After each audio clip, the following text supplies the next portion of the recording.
Topic पिछले class में हम लोग कहाँ पे थे, क्या छोड़ करके गए थे, क्या पढ़े थे हम लोग पिछले क्लास तक? मॉडर्न हिस्ट्री में हम लोग क्या बात किए थे? ठीक है, नहीं पढ़े हैं।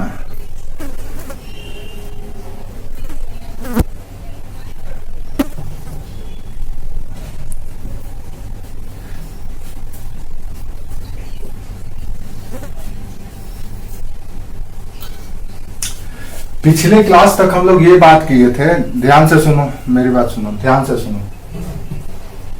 ध्यान से सुनो। पिछले क्लास तक हम लोग ये बात किए थे कि 1757 से लेकर के 1813 तक, 1830 तक, जो कि कॉलोनियल पीरियड कहलाता है, या आप सॉरी कॉलोनियल कह रहे हैं, किस नाम से जाना जाता है? कमर्शियल पीरियड, यानी वाणिज्यवादी चरण के नाम से जिसको जाना जाता है।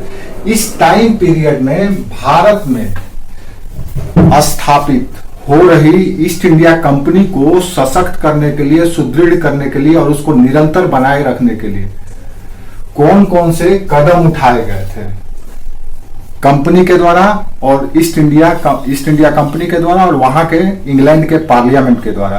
तो हमने ये बात किया था कि इस समय चार्टर एक्ट के माध्यम से, रेगुलेटिंग एक्ट के माध्यम से, चार्टर एक्ट के माध्यम से, और इस तरह से अलग अलग एक्ट के माध्यम से इंग्लैंड में भी और भारत में भी शासन संरचना या एक तरह से ढांचा तैयार किया गया था, जिस पर ईस्ट इंडिया कंपनी को खड़ा करना था।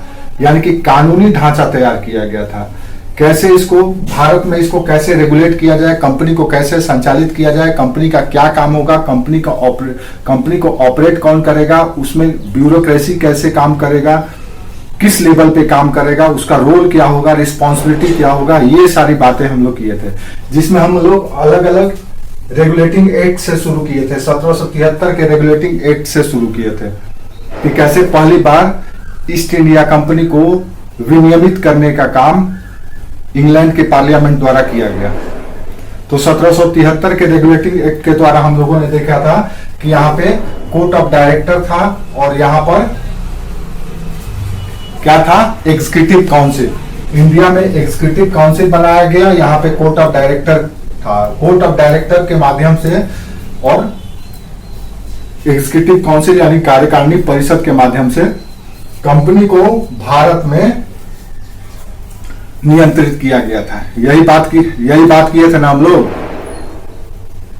यही। हाँ, तो अगर आपसे कोई पूछे पिछले क्लास में हम लोग क्या बात की, हम्म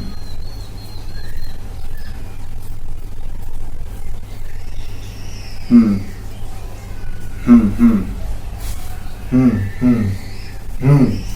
तो इसका मतलब ये है कि ठीक है, वो पॉइंट याद रखो अपने जेहन में, वो हमको बताने की जरूरत नहीं है।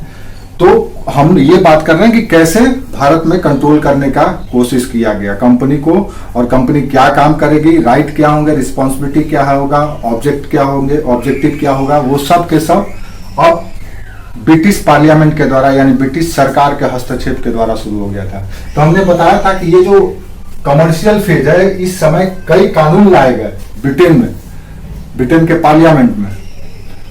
ये 1813 तक जो अलग अलग कानून और लाए गए, उस पर हम लोग बात कर रहे थे। पुलिस में सुधार करने के लिए क्या लाया गया, ब्यूरोक्रेसी के लिए यानी सिविल सर्विस के लिए क्या लाया गया, कंपनी को रेगुलेट करने के लिए क्या लाया गया, कंपनी के कोर्ट ऑफ डायरेक्टर और बोर्ड ऑफ कंट्रोल कैसे बनाया गया, ताकि कंपनी और उसमें शामिल अधिकारी कर्मचारियों का कार्य सुनिश्चित किया जा सके, उनके दायित्व को निर्धारित किया जा सके, और सहजता पूर्वक भारत में कंपनी के व्यापारिक उद्देश्यों को पूरा किया जाए। और साथ साथ जो कंपनी अब सिर्फ व्यापारिक या कमर्शियल कंपनी न रह करके एक पॉलिटिकल, या आप कह सकते हैं कि एक सेमी गवर्नमेंट की तरह काम करने लगी थी, उसको समझना है हमारा मकसद है। समझ में आया? पिछले क्लास तक हम लोग क्या किए थे, तो ऐसे समझ करके रखो, उसके अंदर का फैक्ट तभी याद होगा। अगर आपसे पूछे कि पिछले क्लास तक हम लोग क्या किए थे, तो आप सीधे बोल रहे हैं कि ये किए थे, उसमें ये प्रोविजन था। क्या है प्रोविजन का मतलब, क्या है वो आपको ओवरऑल पहले बताना पड़ेगा। जैसे यहां से मेंस में, यूपीएससी के मेंस में सवाल पूछा जा सकता है कि भारतीय शासन में ईस्ट इंडिया कंपनी के शासन की जब शुरुआत हुई भारत में, तो उसमें कौन से प्रशासनिक पहल या वैधानिक हस्तक्षेप किए गए प्रारंभ में? एक टाइम पीरियड भी दिया जा सकता है कि 1813 तक कौन कौन से वैधानिक हस्तक्षेप या कानूनी संसदीय हस्तक्षेप किए गए भारत में कंपनी को नियंत्रित करने के लिए। इसके पीछे उद्देश्य क्या है, मकसद क्या था, यही सब आपसे मैं इसमें सवाल पूछे जाएंगे। तो आपको ऐसे सोचना है, समझना है। और ऑब्जेक्टिव पेपर होगा या पीटी का पेपर होगा तो उसमें कोई एक्ट है तो उसका जो प्रोविजन है, उसका कॉन्सिक्वेंस या उसका प्रभाव या उसका परिणाम क्या निकला, इस पे सवाल पूछे जा सकते हैं। और उस एक्ट को कब लागू किया गया, उसमें कौन कौन से प्रोविजन है, प्रावधान है, ये सवाल पूछा जा सकता है। समझ में आया? उम्मीद करते हैं आपको समझ में आ गया होगा कि हम लोग क्या क्लास कर रहे थे। काफी लंबे समय तक हम लोग आप गैप थे, तो इसीलिए तो ऐसे ही समझा करो, ऐसे नहीं कि सीधे एक्ट के बारे में हम पूछे पिछले क्लास में क्या हुआ था तो सीधे एक्ट के बारे में बताने लगे। नहीं, इसमें आपको ये बताना है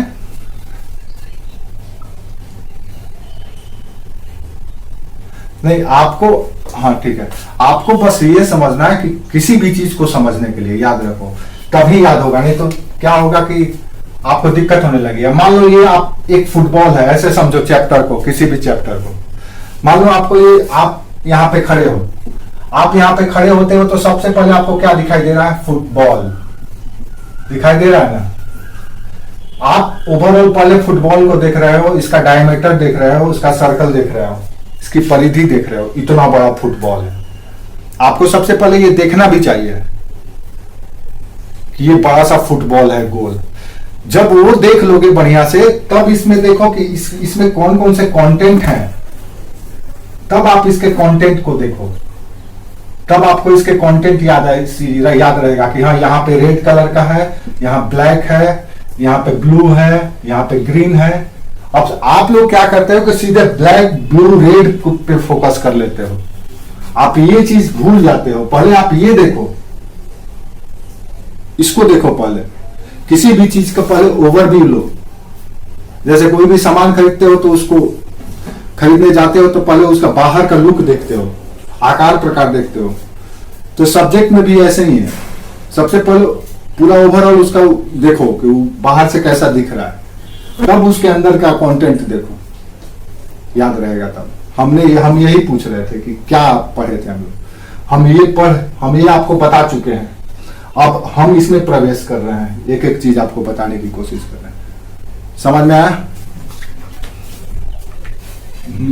तभी याद रहेगा, नहीं तो नहीं याद रहेगा। चाहे कोई भी पेपर हो, ऐसा नहीं कि हम हिस्ट्री की बात करें, किसी भी पेपर पे जब आप चर्चा करते हो, जैसे मान लो आपसे बायोलॉजी में ही पूछ दे या किसी भी पेपर में, कोई भी एरिया पे, तो आपको पहले ओवरलुक देखना है। ठीक है, तो हम लोग सबसे पहले 1773 का रेगुलेटिंग एक्ट देख चुके हैं। आफ्टर देन जो दूसरा सबसे महत्वपूर्ण ब्रिटेन में जो एक्ट लाया गया, आपको दिखाई दे रहा है बोर्ड पे पूरा क्लियर?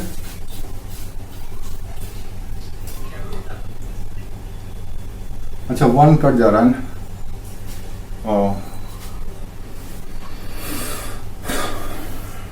तो अच्छा, एक मिनट, वो भी दिख रहा है, अब दिख रहा है?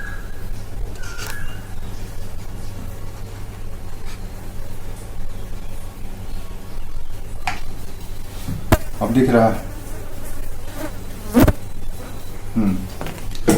तो अब हम बात कर रहे हैं कि 7 तिरछा दिख रहा है।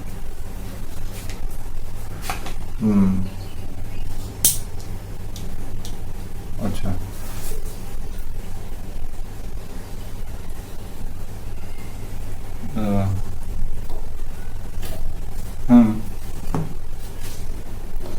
ठीक ठीक। तो हम बात कर रहे थे कि 1784 में दूसरा पहल क्या किया गया। 1773 में आपने देखा रेगुलेटिंग एक्ट आया। रेगुलेटिंग एक्ट के माध्यम से भारत में स्थित ईस्ट इंडिया कंपनी को रेगुलेट किया गया, विनियमित किया गया। कैसे किया गया? तो आपने देखा था कि यहाँ के लिए एक गवर्नर जनरल के जगह गवर्नर जनरल बना दिया गया, गवर्नर को गवर्नर जनरल बना दिया गया। आप देखें कि गवर्नर जनरल की मदद करने के लिए एक एग्जीक्यूटिव काउंसिल या कार्यकारिणी परिषद का गठन किया गया।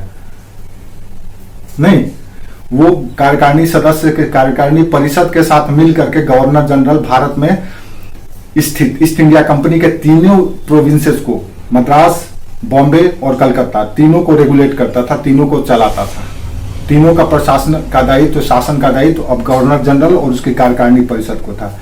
इधर क्या देख रहे हैं, तो इंग्लैंड में कोर्ट ऑफ डायरेक्टर का गठन किया गया, जिसमें वो डायरेक्टर लोग होते थे जो समय समय पर इनको निर्देश देते थे कि क्या करना है, कैसे करना है। ठीक है। और इसमें 1773 के रेगुलेटिंग एक्ट में आप देखें कि सुप्रीम कोर्ट की भी व्यवस्था कर दी गई।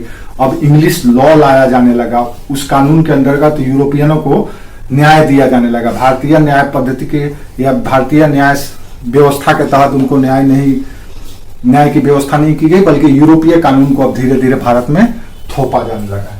ये सब कुछ आप 1773 के एक्ट में देख चुके हैं। अब इसी तरह से 1784 में भी भारत के रिस्पेक्ट में और इंग्लैंड में दोनों जगह पर कुछ बदलाव किए गए।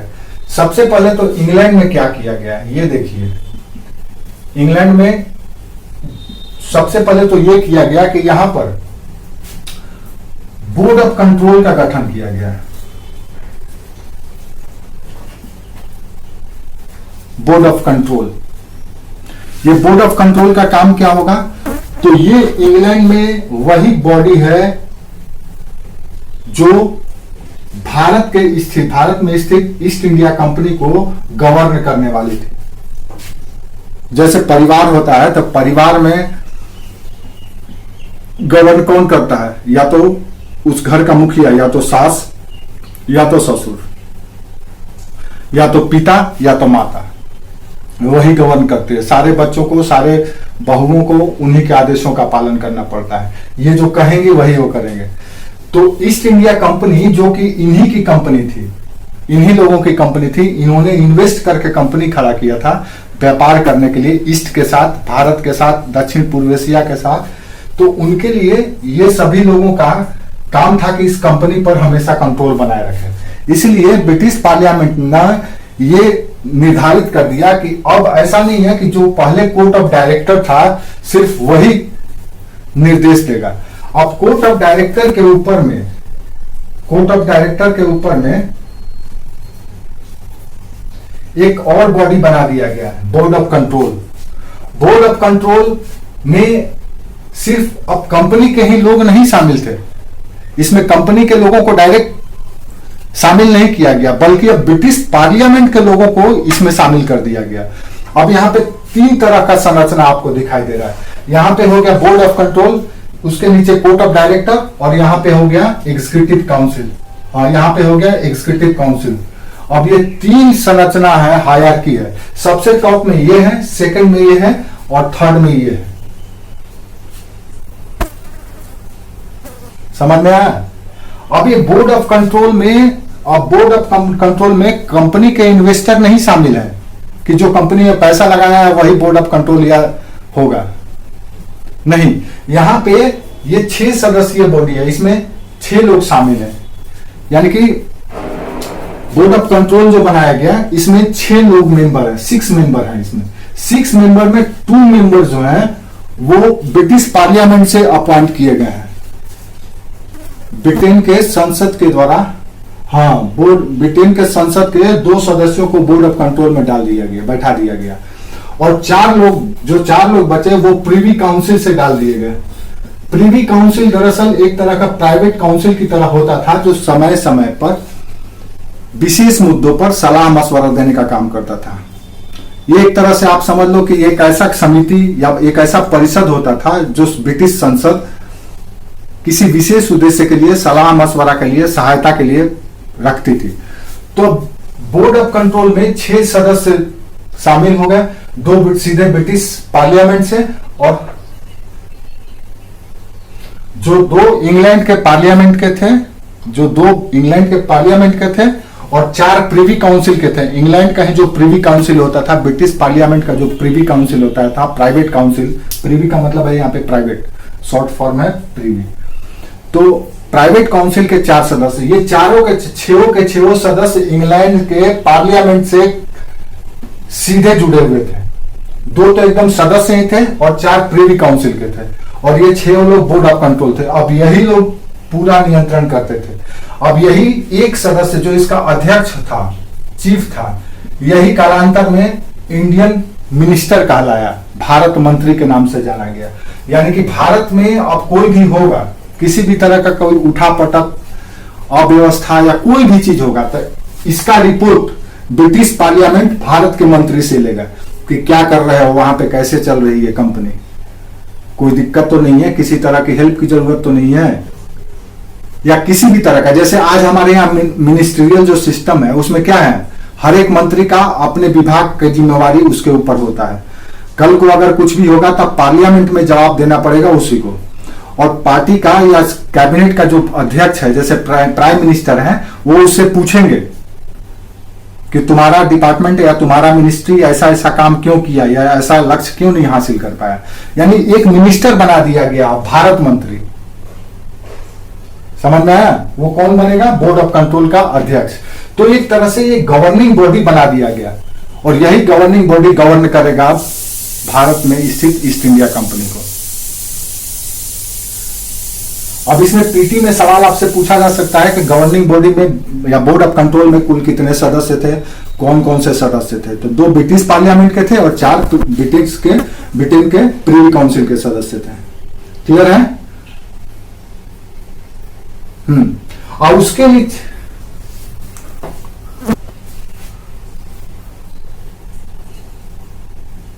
हाँ, ये जो बोर्ड ऑफ कंट्रोल है, ये बोर्ड ऑफ कंट्रोल का काम ही होगा कि यहां पे जो शासन चल रहा है, जो सरकार चल रहा है कंपनी का, वो बखूबी ब्रिटिश कानून के अनुसार चल रहा है कि नहीं, ब्रिटिश पार्लियामेंट के निर्देशों के अनुसार चल रहा है कि नहीं। अगर नहीं चल रहा है, कुछ कमी है, तो उसके संदर्भ में निर्देश देना। याद रखो, ये सीधे निर्देश नहीं देता था, बल्कि इसके माध्यम से देता था, कोर्ट ऑफ डायरेक्टर के माध्यम से।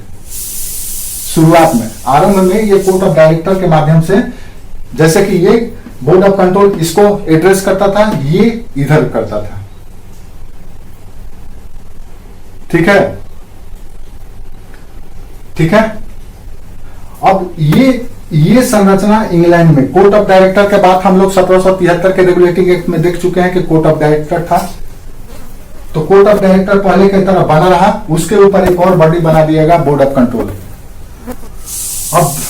अब यहां पे जो चेंज लाया गया, वहां पे चेंज लाया गया कि जो इंडियन का एग्जीक्यूटिव काउंसिल था, गवर्नर जनरल का जो कार्यकारिणी परिषद था, उसकी संख्या में अब कमी कर दी गई। पहले कितना था संख्या, 4 सदस्य थे। इंडियन काउंसिल एग्जीक्यूटिव काउंसिल में या कार्यकारिणी परिषद में कितने सदस्य थे, 4 सदस्य थे। 4 मेंबर अपॉइंट किए जाते थे, और एक और मेंबर था जो गवर्नर जनरल था, यानी कि टोटल 5 लोग हुआ करते थे। अब 5 लोग, हाँ, अब 5 लोगों में से कोई भी, मान लो 4 लोग हैं, 4 लोग एग्जीक्यूटिव काउंसिल के मेंबर हैं। अब किसी मुद्दे पर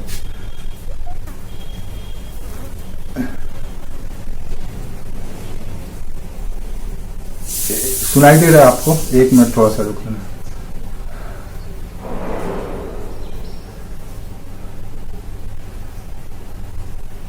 हाँ, अब मान लो किसी मुद्दे पर, किसी निर्णय पर 4 लोगों में आपस में सहमति नहीं बना, और जब निर्णय लेने की बारी आई तो 2 लोग एक पक्ष में और 2 लोग एक पक्ष में हो गए। तो वैसी स्थिति में जब मामला तय हो जाएगा, मान लो कि कोई कानून यहां पे लाया गया एग्जीक्यूटिव काउंसिल के द्वारा, या कोई निर्णय लिया गया, फैसला लिया गया कि ऐसा हमको करना है। अब आपको पता ही है कि भारत में जो कुछ भी किया जा रहा है वो इसी एग्जीक्यूटिव काउंसिल के फैसले के द्वारा किया जा रहा है, लागू किया जा रहा है। चाहे मद्रास में लागू हो, चाहे बॉम्बे प्रेसिडेंसी में लागू हो, या बंगाल प्रेसिडेंसी में लागू हो। अब मान लो हम लोग 4 लोग कैबिनेट की तरह बैठे हुए हैं। अब हम लोग किसी मुद्दे पर कि हाँ भैया, हम लोग पड़ोसी राज्य को कब्जाएं कि नहीं कब्जाएं, उसके साथ युद्ध करें कि नहीं करें, व्यापार में टैक्स को बढ़ाएं कि नहीं बढ़ाएं, व्यापार कैसे करें ताकि और फायदा हो। तो अलग अलग 4 लोगों ने अलग अलग मत दिया, और जब निर्णय की बारी आई तो पता चला कि मत विभाजन 2 हिस्सों में बट गया। 2 लोग एक तरफ हो गए, 2 लोग एक तरफ हो गए। तो ऐसी स्थिति में फैसला कैसे होगा? तो वैसी स्थिति में निर्णायक वोट देने का अधिकार गवर्नर जनरल को होता था। ठीक है, गवर्नर जनरल को होता था। गवर्नर जनरल कौन था? तो यहां पर कंपनी का प्रमुख था, तीनों प्रेसिडेंसी का प्रमुख था। ये चीज नहीं समझ में आ रहा आपको? क्या हम कहना चाह रहे हैं? नहीं समझ में आ रहा है आप लोग? आपका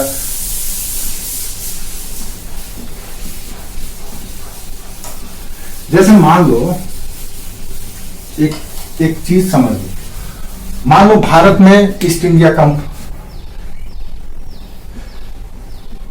मान लो ये देखो, मान लो ये ईस्ट इंडिया कंपनी है, ध्यान से देखो यहां पे, ये ईस्ट इंडिया कंपनी है। ये कंपनी के 3 प्रेसिडेंसी है। एक तो ये हो गया बॉम्बे प्रेसिडेंसी, ये हो गया मद्रास प्रेसिडेंसी, और ये हो गया बंगाल प्रेसिडेंसी। यानी कि पूरे भारत में जैसे जैसे ईस्ट इंडिया कंपनी फैल रही है, भारत के राज्यों को अपने कब्जे में ले रही है, उसमें अपना सरकार बना ले रही है, अपने कब्जे में लेकर के वहां के राजा को, वहां के सुल्तान को, वहां के नवाब को हटा दे रही है और खुद नवाब और सुल्तान बन जा रही है। तो ऐसी स्थिति बनने लगी। तो ऐसी स्थिति में पूरे भारत को शासन करने के लिए 3 प्रेसिडेंसी में बांटा गया था। जैसे 3 प्रांत है, जैसे 28 प्रांत आज हमारा है, ये समझ लो 3 प्रेसिडेंसी, 3 प्रांत है भारत का, जो सीधे ब्रिटिश सरकार के, जो सीधे ईस्ट इंडिया कंपनी के नियंत्रण में था। ब्रिटिश सरकार नहीं, ईस्ट इंडिया कंपनी के नियंत्रण में था। अब यहां पे तीनों का अलग अलग हेड होता था, जिसको गवर्नर कहा जाता था। इसके भी हेड को गवर्नर, इसको भी हेड को गवर्नर, इसके भी हेड को गवर्नर कहा जाता था। 1773 में क्या हुआ कि बंगाल के गवर्नर को इन दोनों गवर्नर का भी प्रमुख बना दिया गया, और ये अब गवर्नर जनरल कहलाने लगा।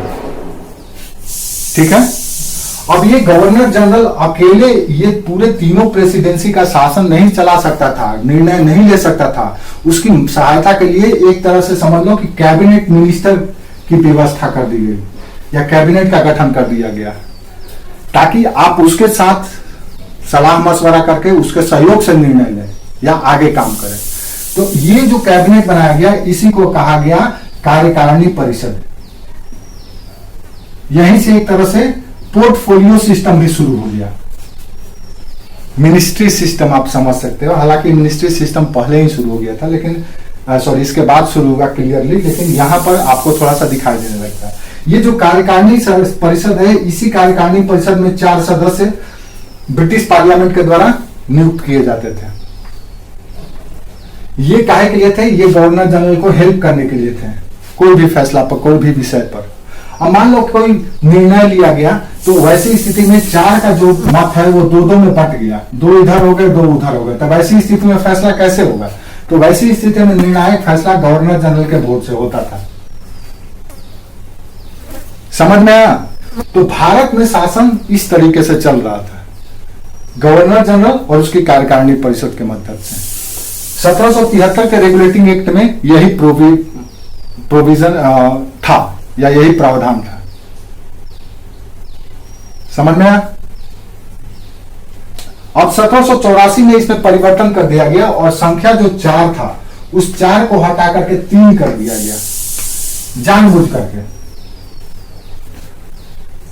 ताकि बार बार जो विवाद होता था, जो मत विभाजन ऐसा हो जाता था कि निर्णय लेना मुश्किल हो जाता था, ऐसी स्थिति में एक संख्या हटा दी गई, और अब गवर्नर जनरल की काउंसिल की संख्या को घटा करके 3 कर दिया गया।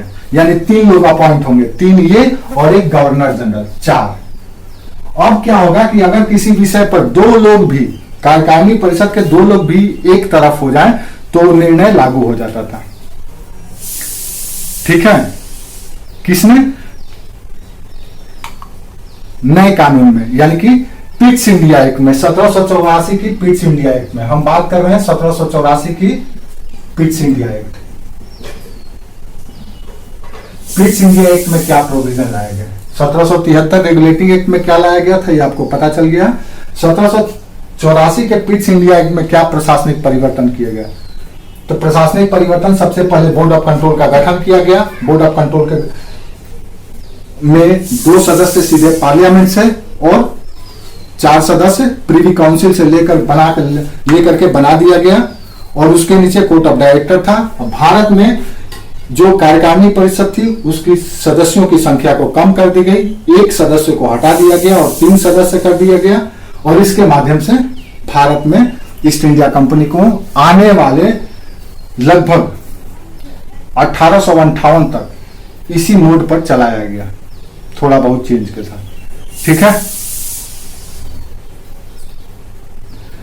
अब 1784 के पिट्स इंडिया एक्ट में क्या क्या प्रोविजन था, थोड़ा ये देख लें। ये तो आपको समझ में आ गया कि मेन जो ढांचा था क्या चेंज किया गया।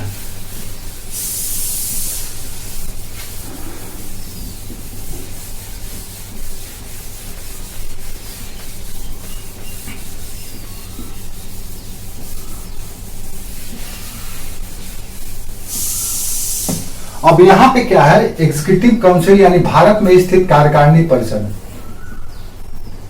एग्जीक्यूटिव काउंसिल जब कहें तो समझ लो भारत में जो वो बॉडी, वो संस्था या वो संगठन जो पूरे भारत में ईस्ट इंडिया कंपनी को संचालित करती थी।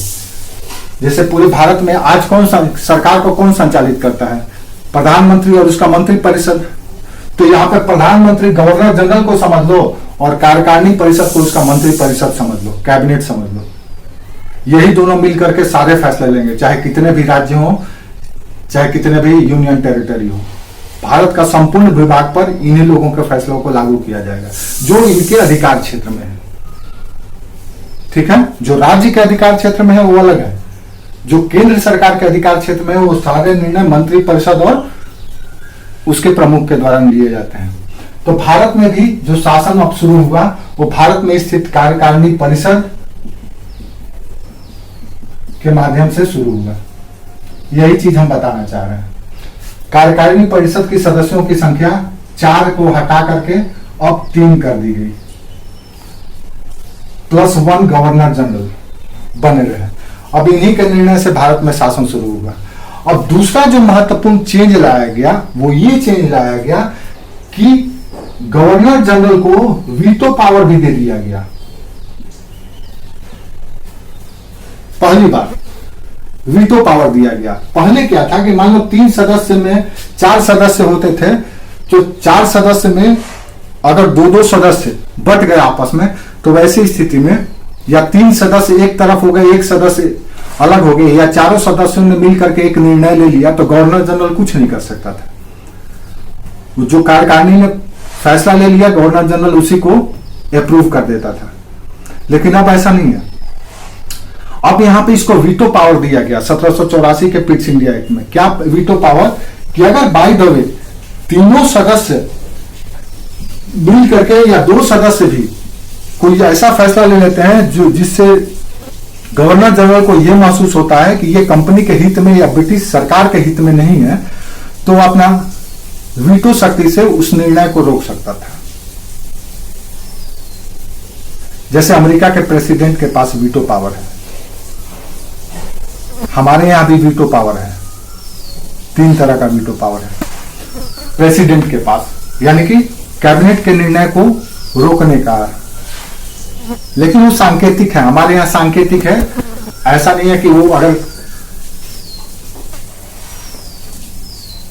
क्या हो रहा है, वेट करना थोड़ा सा बाबू। क्या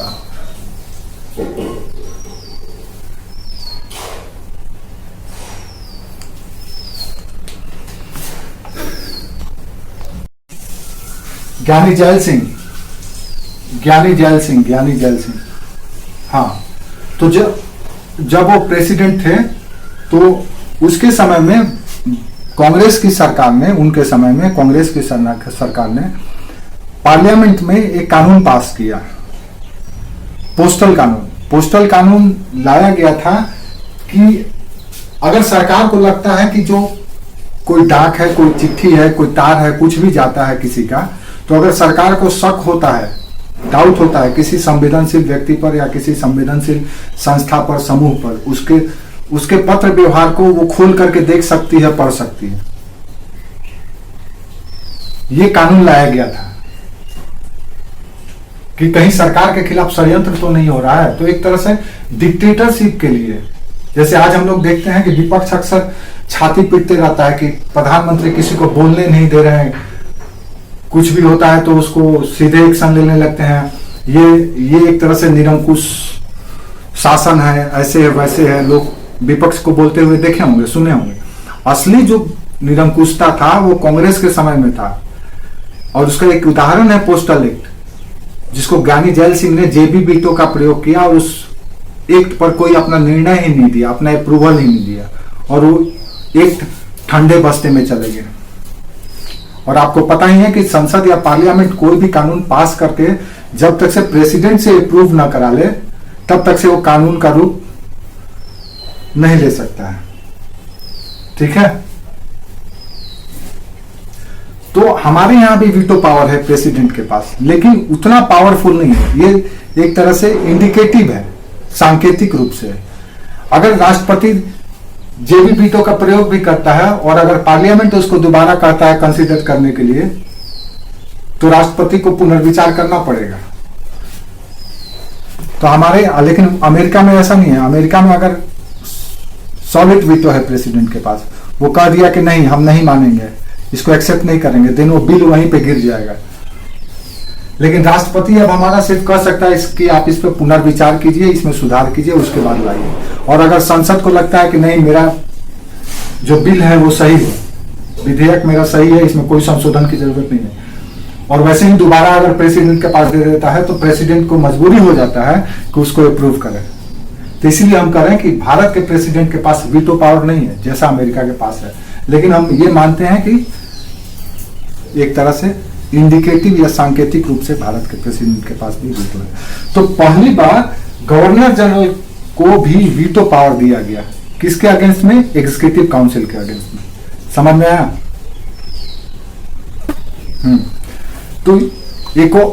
तो हम लोग बात कर रहे थे कि 1784 के पिट्स इंडिया एक्ट में कौन कौन से प्रोविजन लाए गए। तो दो चीज आपको समझ में आ गया, एक तो बोर्ड ऑफ कंट्रोल का गठन और दूसरा एग्जीक्यूटिव काउंसिल के सदस्यों की संख्या को पुनर्निर्धारित किया गया, वीटो पावर दिया गया। ठीक है, तीसरा जो महत्वपूर्ण परिवर्तन लाया गया, जो आपके लिए इंपॉर्टेंट है, याद रखने लायक है, वो ये है कि अब कल तक जो सुप्रीम कोर्ट था भारत में, जो 1773 के रेगुलेटिंग एक्ट के तहत आया था और कलकत्ता में स्थापित हुआ था, इस सुप्रीम कोर्ट में के जो अधिकार थे, उसके अधिकार को अब सिर्फ और सिर्फ ईस्ट इंडिया कंपनी के अधिकारियों तक सीमित कर दिया गया या उसके कर्मचारियों तक सीमित कर दिया गया। यानी अगर ईस्ट इंडिया कंपनी के कर्मचारी का कोई विवाद है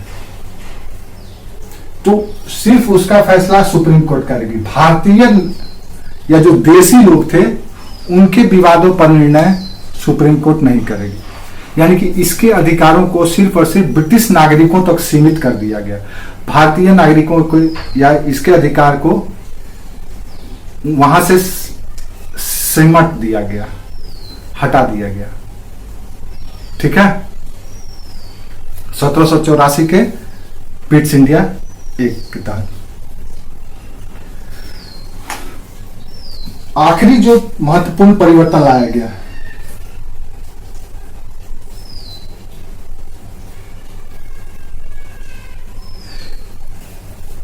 इसका मतलब यह है कि मान लो कि पहले क्या था कि जो सुप्रीम कोर्ट था, जो 1773 में आया था, कलकत्ता में स्थापित हुआ था, तो इसके प्रेसिडेंसी में जो भी विवाद होता था, चाहे ब्रिटिश नागरिक करें या भारतीय करें, तो उस विवाद का निपटारा इस न्यायालय के द्वारा किया जाता था। चाहे यूरोपियन हो यानी इस ब्रिटेन के लोग हों या फिर भारतीय हों। अगर मान लीजिए बंगाल में रहने वाला कोई भारतीय है, किसी की हत्या कर देता है, चोरी कर देता है, अपहरण कर देता है, तो उसका सुनाई नहीं दे रहा है, सुनाई नहीं दे रहा,